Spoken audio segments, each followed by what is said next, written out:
안녕하세요. 크리스찬 독서실입니다. 오늘은 오스 힐먼의 하나님의 타이밍 두 번째 시간입니다.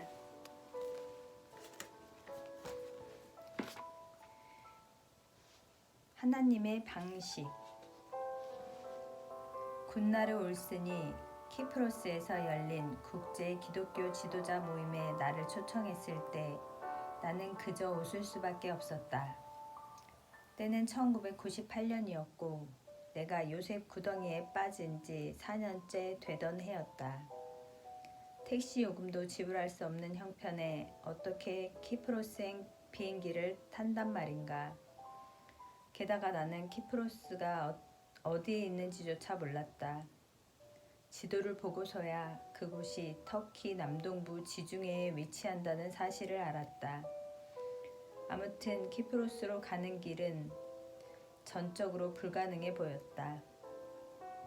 그런데 바로 다음날 한 남자가 내게 전화를 걸어왔다.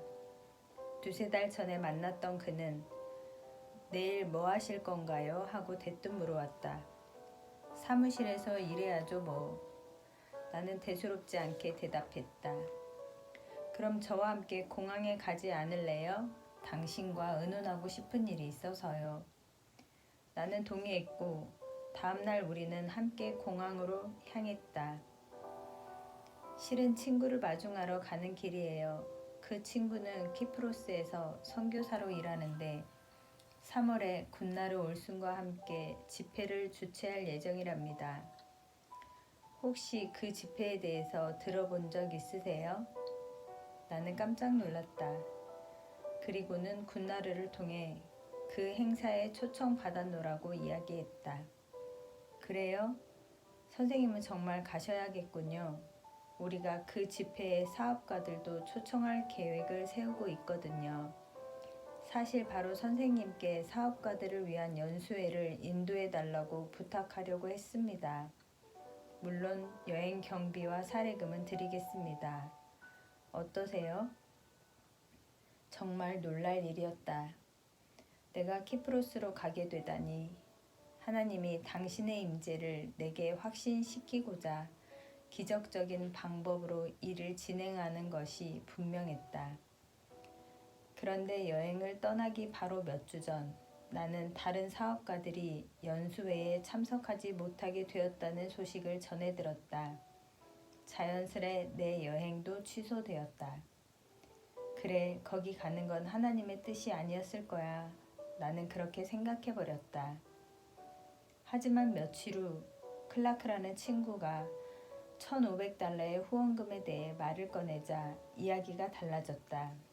나더러 자신의 교회를 대표해서 키프로스에 가달라는 것이다. 그야말로 더 놀라운 상황이었다.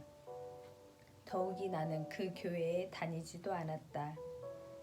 이런 연유로 1998년 3월 결국 나는 키프로스에서 열린 사역자 집회에 참석하게 되었다.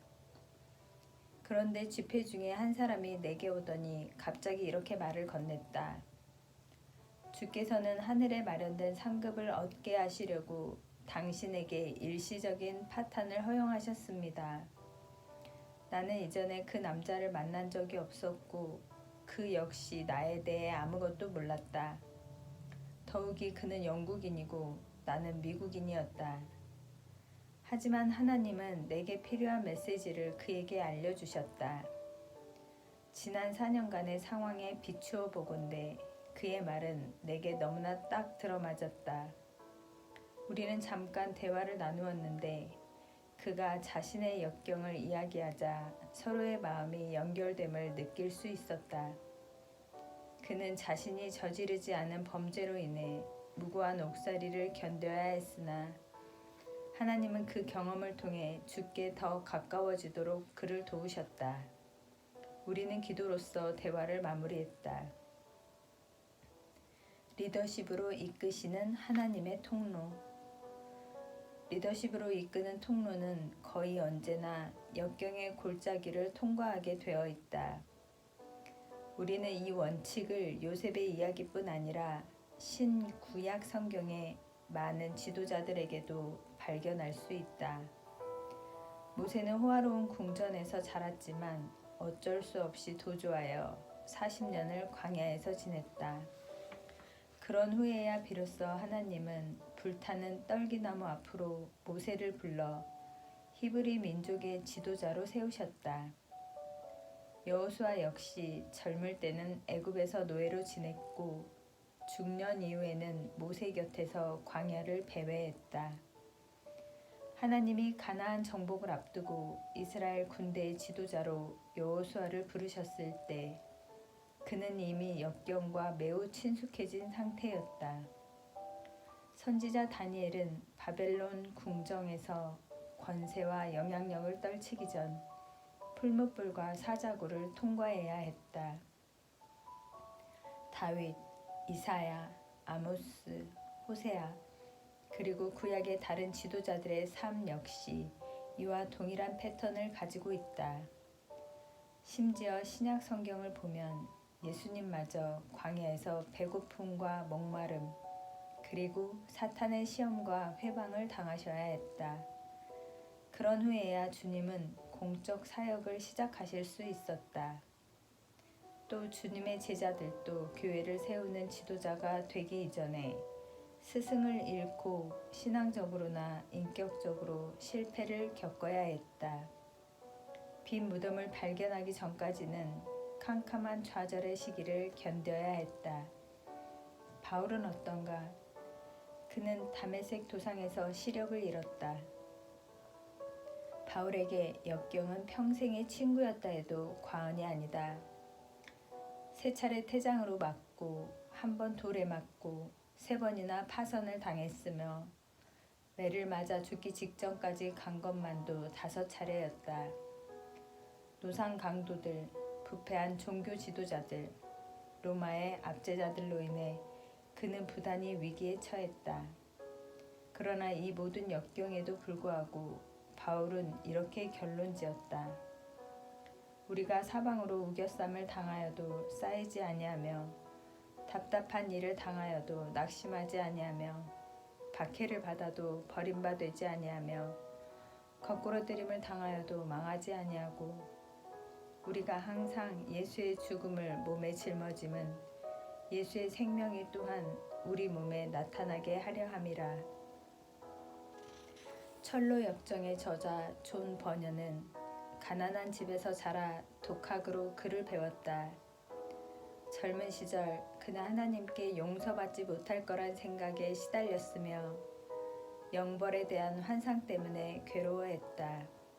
경건한 아내가 이 두려움을 극복하게 도와주었지만 그녀는 20대의 나이에 갑작스런 질병으로 세상을 떠났다. 슬픔에 사로잡힌 버녀는 설교에 헌신했다. 그러나 영국 정부는 허락 없이 설교한다는 죄목으로 그를 여러 차례 투옥시켰다.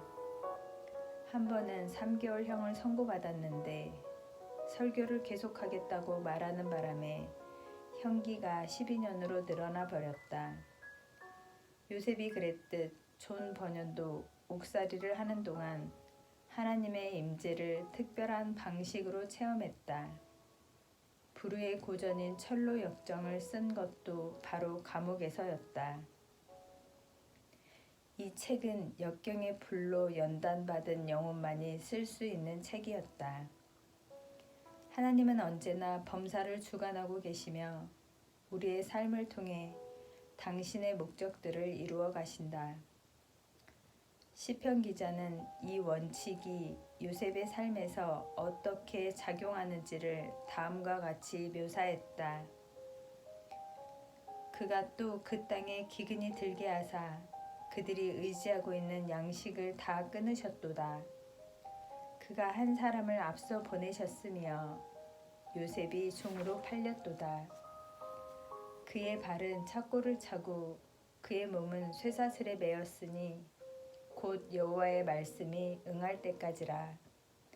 그의 말씀이 그를 단련하였도다. 왕이 사람을 보내어 그를 석방하며 뭇 백성의 통치자가 그를 자유롭게 하였도다. 그를 그의 집의 주관자로 삼아 그의 모든 소유를 관리하게 하고 그의 뜻대로 모든 신하를 다스리며 그의 지혜로 장로들을 교훈하게 하였도다.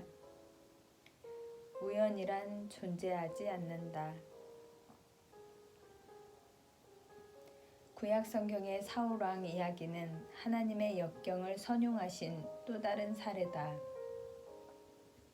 사무엘상 9장과 10장에 의하면 사울은 아버지 기스의 뜰에 따라 가업을 도왔다.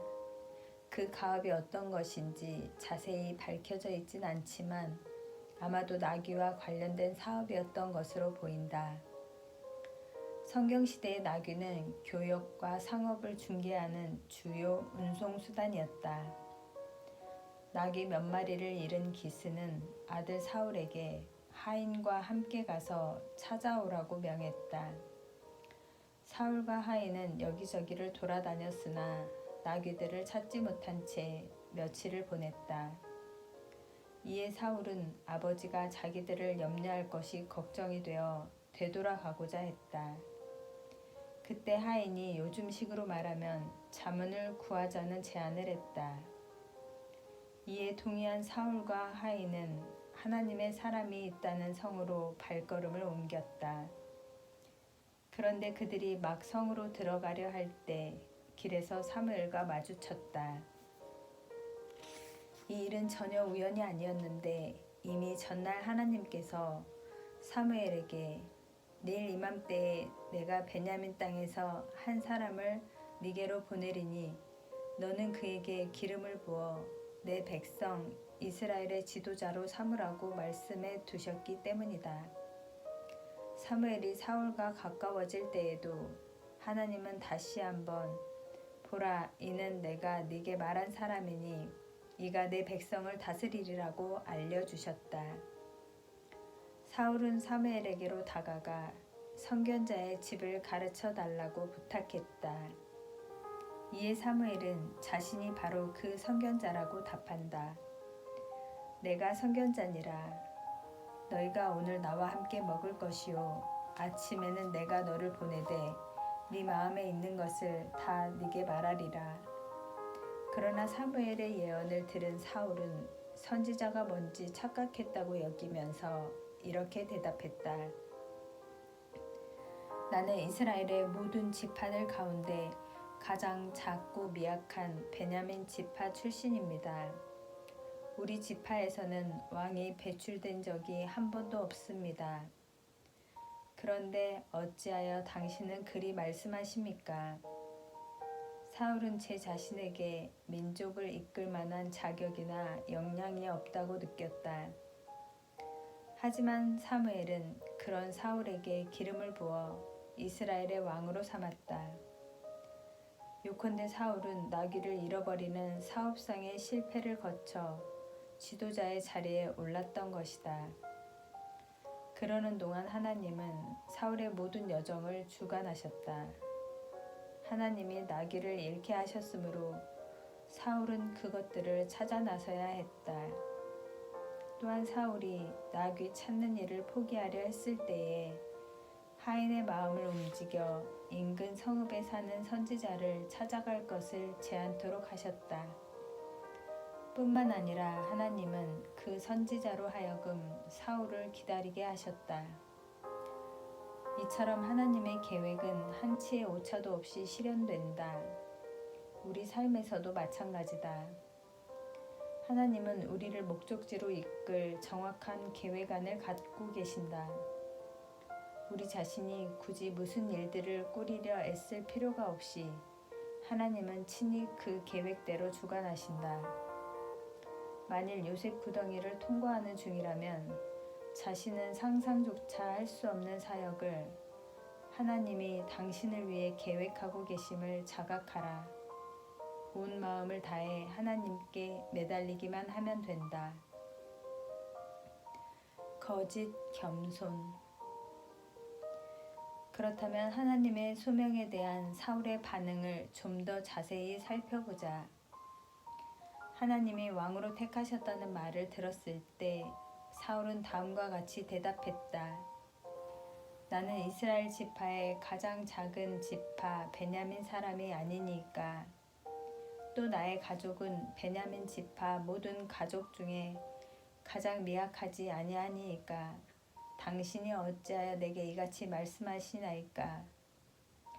얼핏 보기에 겸손한 반응처럼 보인다.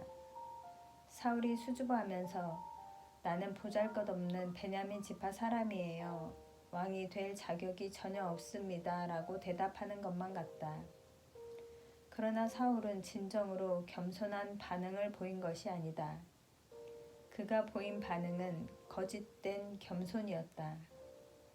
참된 겸손은 하나님을 섬기길 갈망하며 그 말씀에 순종하는 것이다.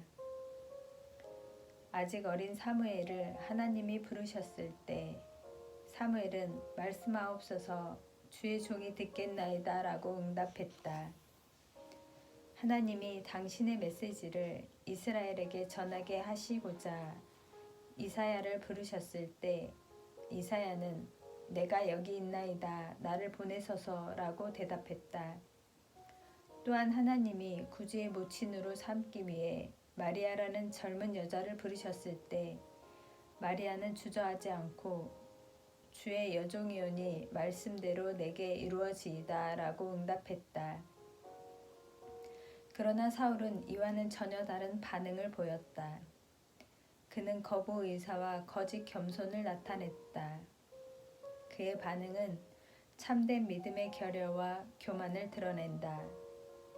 진정한 믿음은 상상하기 힘든 일마저 하나님이 이루시리라 믿는 믿음을 가리킨다. 반면에 거짓된 겸손은 이렇게 말한다. 아닙니다, 주님. 저는 제 방식대로 사느라 바쁩니다. 주님의 말씀이 감사하지만 저는 그냥 제 갈 길을 가겠습니다.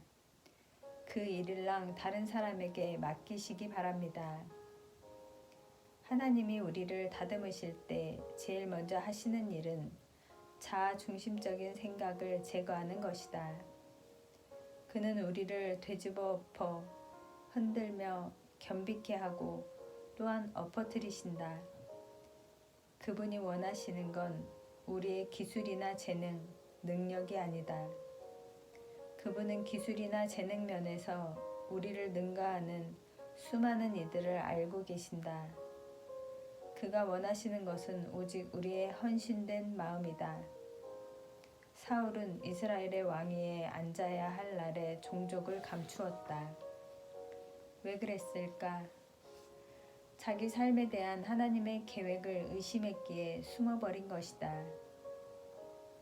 사울은 하나님의 무한하신 능력에 초점을 맞추는 대신 자신의 한계를 바라보았다.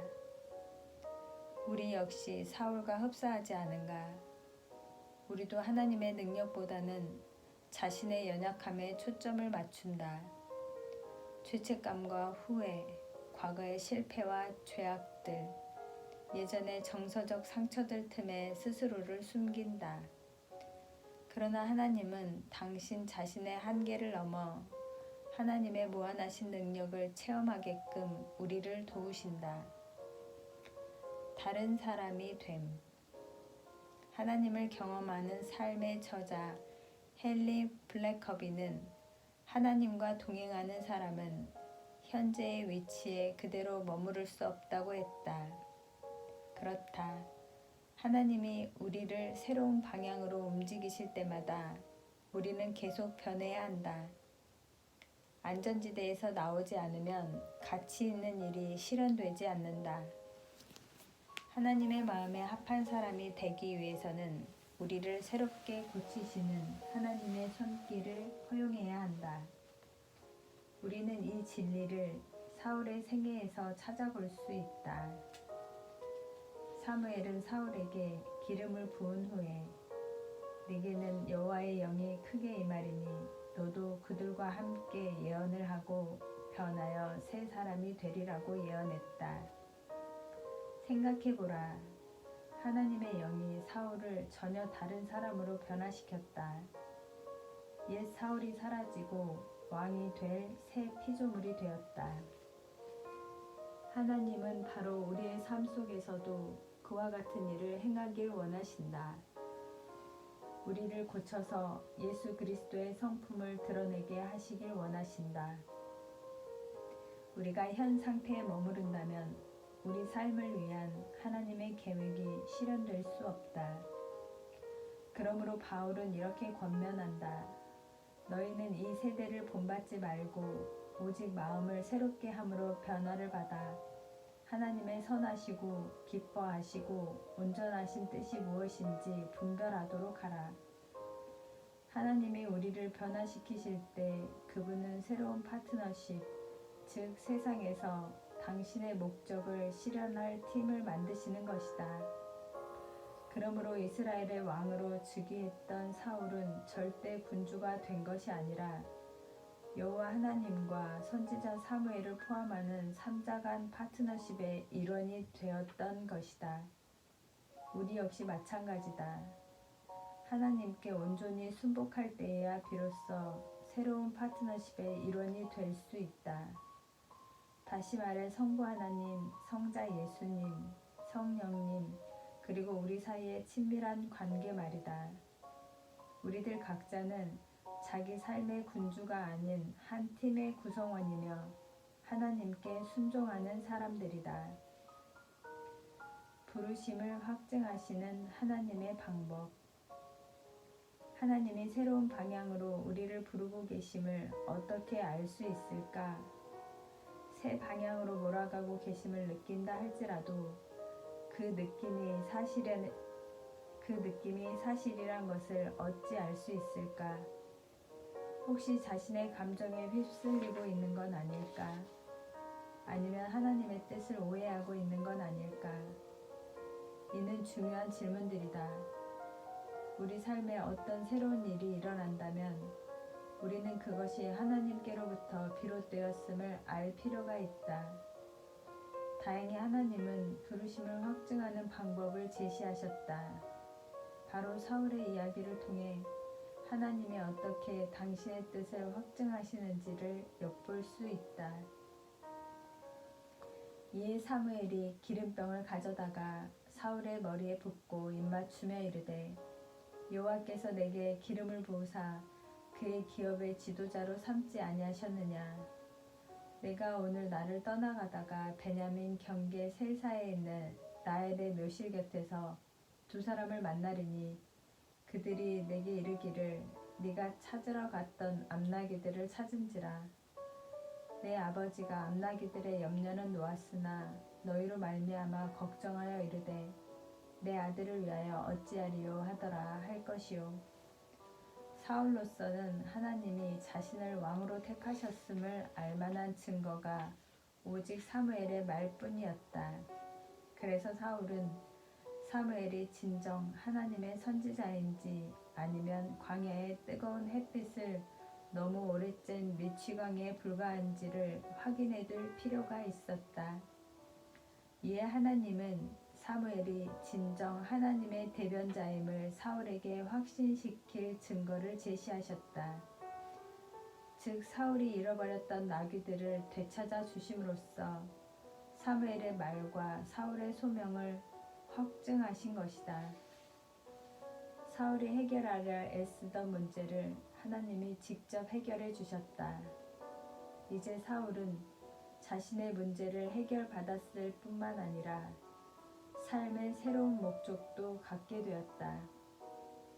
사울에게 그러셨듯이 하나님이 당신의 세계를 흔들고 계시지는 않는가? 당신의 삶에 중요한 변화가 생기지는 않았는가? 하나님이 새로운 소명을 제시하신다고 느끼는가?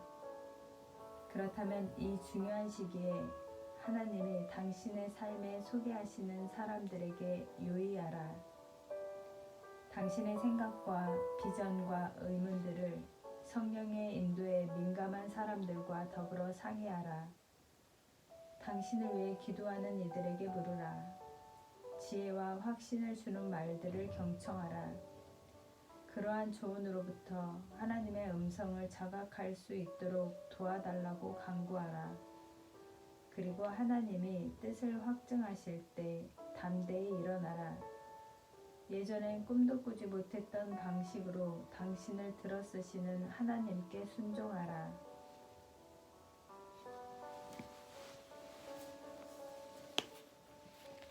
속박의 땅에서 약속의 땅으로.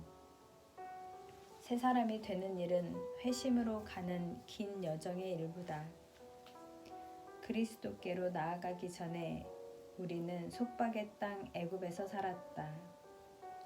이스라엘 백성이 애굽에서 고된 종살이를 했던 것처럼 우리 역시 죄와 세상적인 야심의 종이 되어 살아왔다.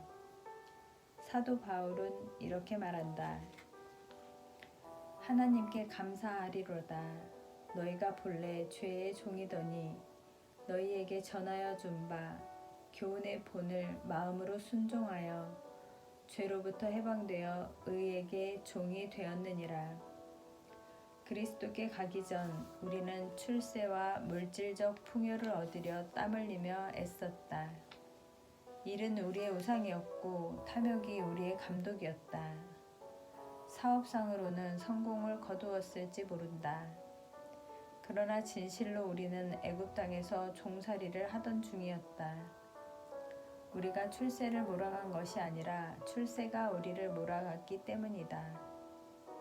한 번은 예수님께서 하인이 두 주인을 섬길 수 없나니 너희는 하나님과 재물을 겸하여 섬길 수 없느니라고 말씀하신 적이 있다. 원문의 재물에 해당하는 말은 아람어 맘몬인데 이 단어는 교환 수단으로서의 돈은 물론 권력과 세상적인 이득을 추구하는 마음 상태까지를 포괄적으로 가리킨다. 특히 원문에서 이 단어는 대문자로 표기되어 있는데 예수님 당시의 사람들이 만문을 헛된 신으로 숭배했기 때문이다. 요컨대 예수님은 세상적인 이득을 추구하느라고 삶을 허비하는 자를 우상 숭배자와 동일하게 보셨던 것이다. 자유를 얻을 유일한 방법은 만몬으로부터 돌이켜 우리를 변화시키시는 참되신 하나님께 스스로를 맡기는 것뿐이다. 그럴 때 종노릇에서 벗어나 시편 기자가 말하는 안식을 얻게 된다. 너희가 일찍이 일어나고 늦게 누우며 수고의 떡을 먹음이 헛되도다. 그러므로 여호와께서 그의 사랑하시는 자에게는 잠을 주시는도다. 우리가 그리스도를 더욱 닮아간다는 증거는 자신의 욕구와 이득에 덜 집착하기 시작한다는 것이다. 말하자면 우리가 자신에 대해, 자신의 욕구에 대해, 자신의 야심에 대해 죽는 것이다. 우리가 자아에 대해 죽고 하나님께 전적으로 복종하면 이전보다 더 큰 물질적 축복과 성공을 얻기도 한다. 그러나 때로는 정반대로 실패와 손실을 겪을 수도 있다. 로마서 6장 4절은 우리가 세례를 통해 그리스도와 함께 장사되고 그 후에는 부활에 이르게 된다고 말한다. 또 히브리서 11장 39절은 젊은 신자들이 이 생에서는 하나님의 약속 성취를 보지 못하나 내 생에서는 완벽한 성취를 볼 것이라고 이야기한다. 요컨대 우리가 이 생에서나 내 생에서 회복을 경험할 것인지의 여부는 우리를 향하신 하나님의 궁극적 목적에 달려 있다는 것이다. 만일 우리가 진정으로 그리스도를 닮아가는 중이라면 성공이나 실패, 안락함이나 스트레스에 상관없이 평정을 유지할 것이다. 이미 상황에 대해 죽은 우리가 오직 그리스도 안에서 살아있기 때문이다. 죽은 사람은 염려할 수가 없다. 죽은 사람은 스트레스를 받을 수도 없다. 죽은 사람은 아무런 걱정을 하지 않는다. 예수께서 아무든지 나를 따라오려거든 자기를 부인하고 날마다 제 십자가를 지고 나를 따를 것이니라. 누구든지 제 목숨을 구원하고자 하면 잃을 것이요 누구든지 나를 위하여 제 목숨을 잃으면 구원하리라고 말씀하신 것도 바로 이 때문이다. 우리가 여전히 종살이를 하고 있다면, 곧 세상적인 욕심과 야심에 예속되어 있다면 거기서 벗어날 방법은 단 하나뿐이다. 우리는 오직 죽어야 한다.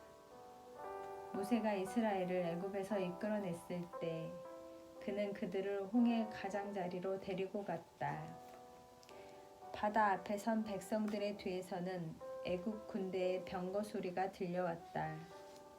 그들은 꼼짝없이 걸려들었다고 생각한 나머지 하나님에 대한 믿음을 잃어버렸다. 하나님이 더 이상 자기들의 삶에 역사하지 않으신다고 생각한 그들은 모세에게 이렇게 말했다. 어찌하여 당신이 우리를 애굽에서 이끌어내어 우리에게 이같이 하느냐? 우리가 애굽에서 당신에게 이른 말이 이것이 아니냐? 이르기를 우리를 내버려 두라. 우리가 애굽 사람을 섬길 것이라 하지 아니하더냐? 애굽 사람을 섬기는 것이 광야에서 죽는 것보다 낫겠노라.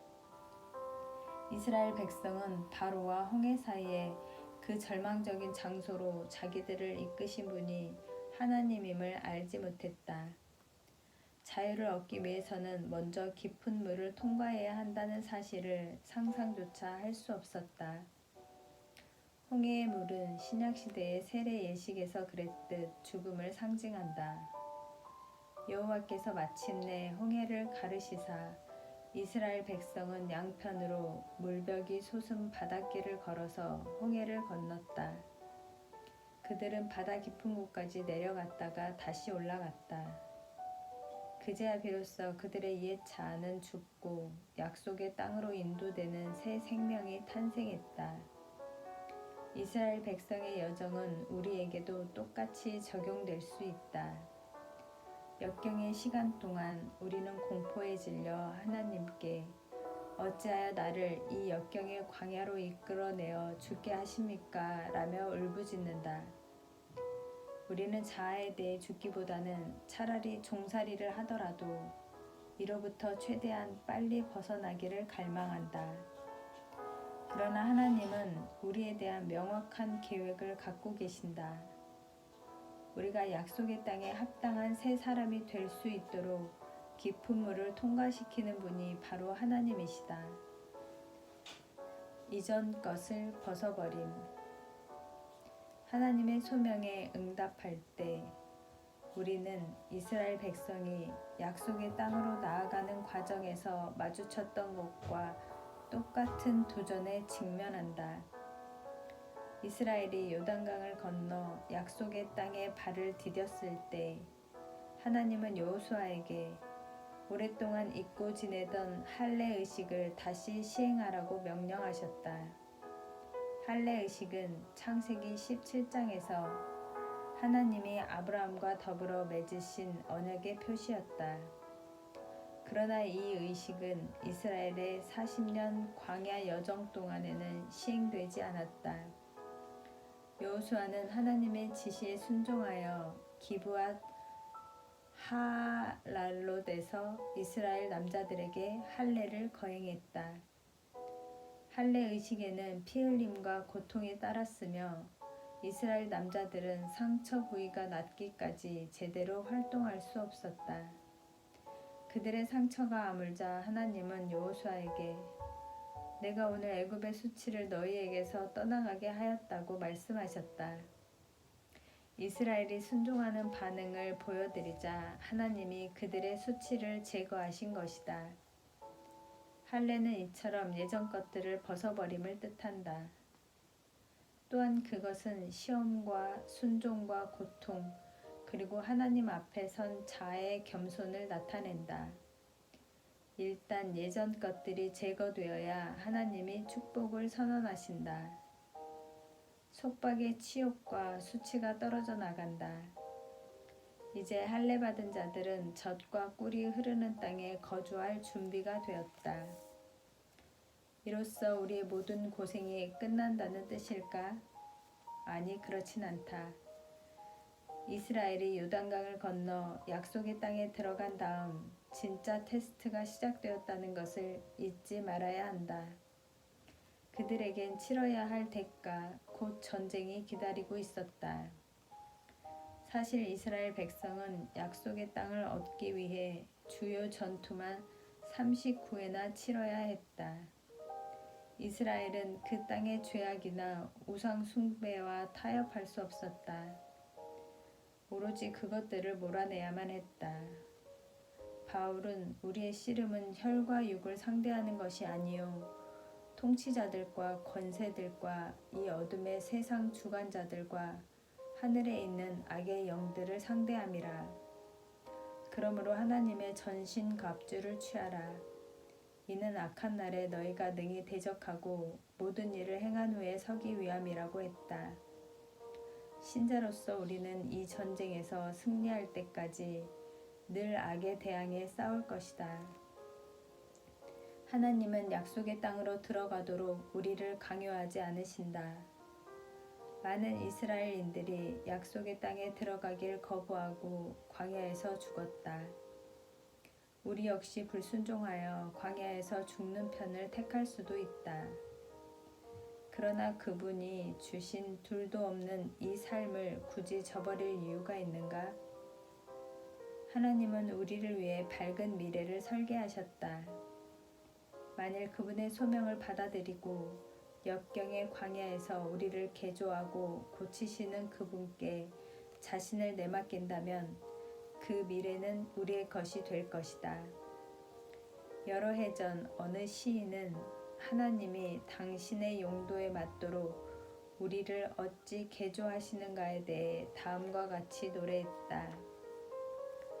하나님이 누군가를 훈련시키고자 하실 때, 그 사람을 감동시키기 원하실 때, 그 사람을 숙련시키고 싶으실 때, 누군가에게 고귀한 역할을 맡기시기 원하실 때, 세상이 놀랄 정도로 위대한 사람을 만드실 때, 그분이 사용하신 방법과 방식들을 보라.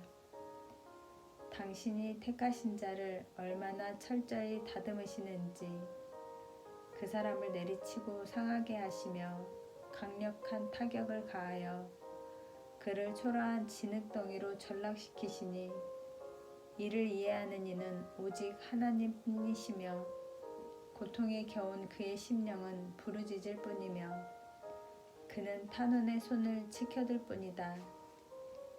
그분이 그 사람의 유익을 도모할 때 구부리되 결코 부러뜨리진 않으신다. 당신이 택한 자를 사용하시되 온갖 의도로 그를 녹이시며 온갖 행동으로 그를 권유하심으로써 당신의 영예가 드러나게 하신다. 하나님이 하시는 일은 그분만이 아신다. 감사합니다.